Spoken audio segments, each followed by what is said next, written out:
You ain't fond of Alexander Hamilton, are you? No, I ain't. And you'd do any darn thing for a $10 bill, wouldn't you? Well, just so long as it wasn't anything dishonorable, Mr. Roberts. If there was only a way to shake the people's faith in him. Pretty hard to shake the people's faith in Hamilton. I know it. Say, Mr. Roberts, have you ever thought about...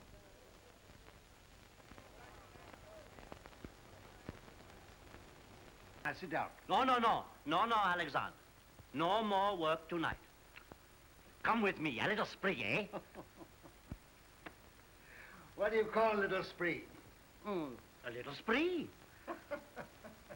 Your American girl. Oh, ravissant. Oh, I know, Mrs. Hamilton is charming, but she is away. She is away so long, and you are lonely.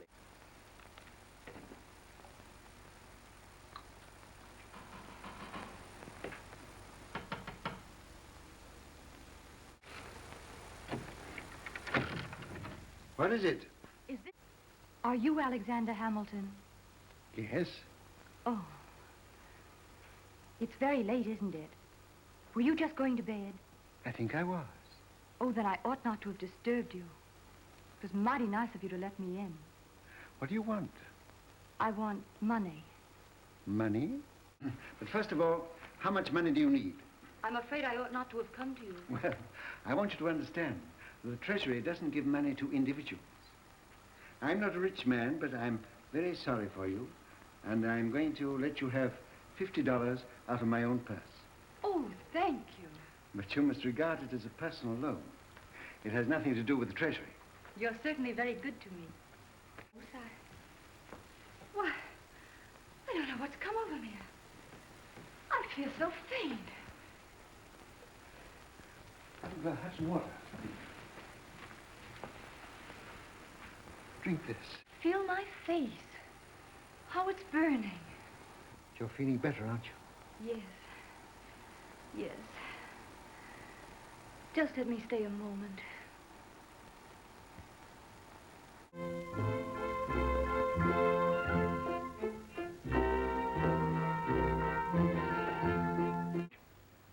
Your bill's coming up tomorrow, ain't it?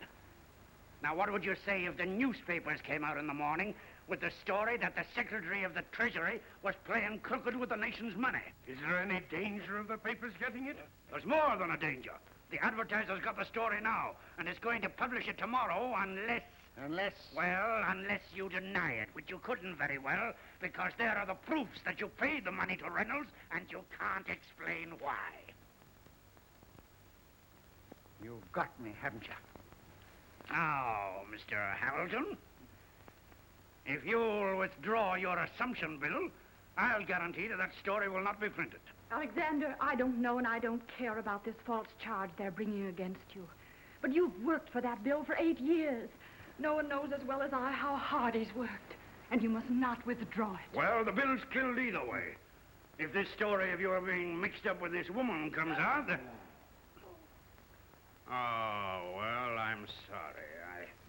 Well, what's the good of mincing matters?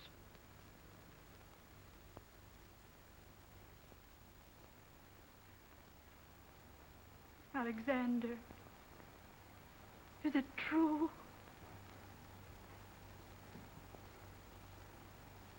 Oh. Betsy.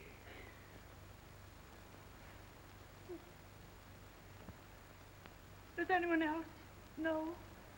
No. Then it need never be known. Then you withdraw your bill. No, I can't do it. I've done with bargains. I've bargained with the conscience long enough. But I can't stand in the mud and barter America's honor. My bill stands. Get out and tell your story, and I'll tell mine. What'll you tell? The truth. The whole degrading, sordid truth. In tomorrow's newspaper, I'll publish every fragment of evidence in connection with my disgrace with this woman. If there's to be dishonor, it shall fall on me, and not on this administration.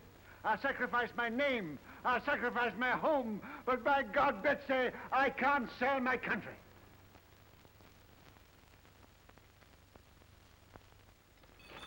Latest sensation! Secretary of the Treasury confesses scandal!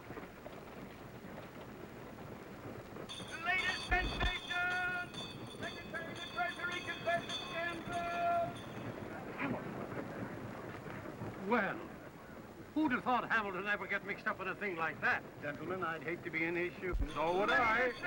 Some mess. Secretary of the Treasury confesses scandal. Latest sensation. Secretary of the Treasury confesses scandal.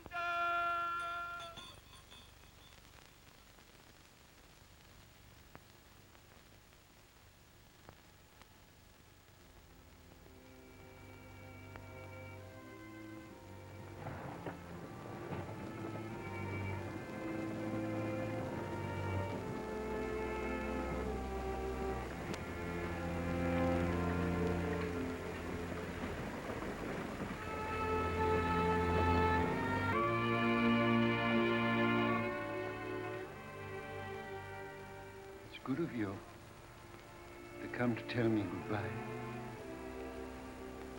But I didn't come to tell you goodbye.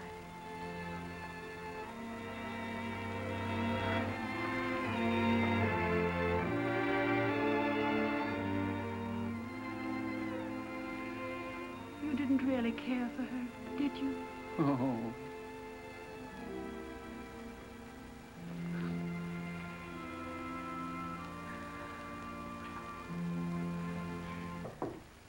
Yes? Mr. Jefferson, Senator Monroe want to see you, sir. Mr. Morris and Mr. Jail, and a lot of other gentlemen. All right, I'll come. My friends of yesterday. They've come to tell me that my bill has failed. Oh, my dear. Betsy, wait for me here. No. Let me stand by you.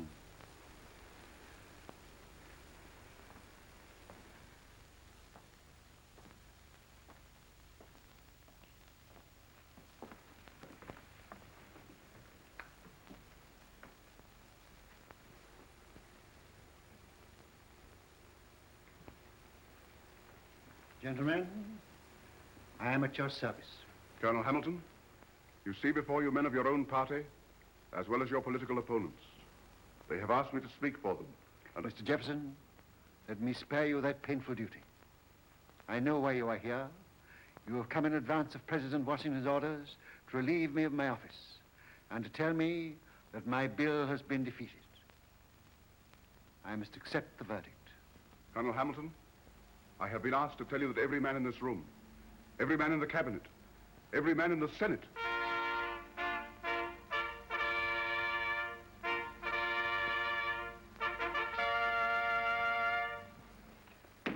I have the honor to announce the President of the United States.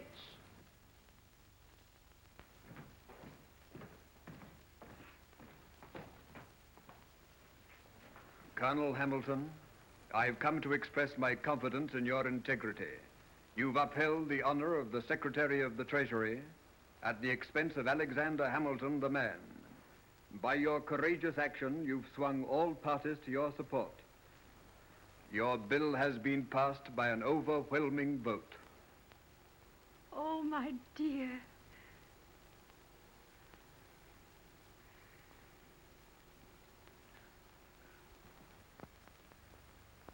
President Washington, I am deeply moved by this expression of your confidence, and by the generosity of these gentlemen in their judgment of me.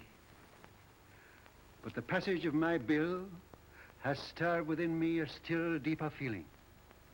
The defeat or the victory of Alexander Hamilton, the man, is of small value compared with the honor of this great nation. By the passing of this bill, you have established the credit of the United States. You have opened the floodgates of prosperity, a prosperity that will reach far beyond our present vision, a prosperity that will one day make America the most powerful nation in the world.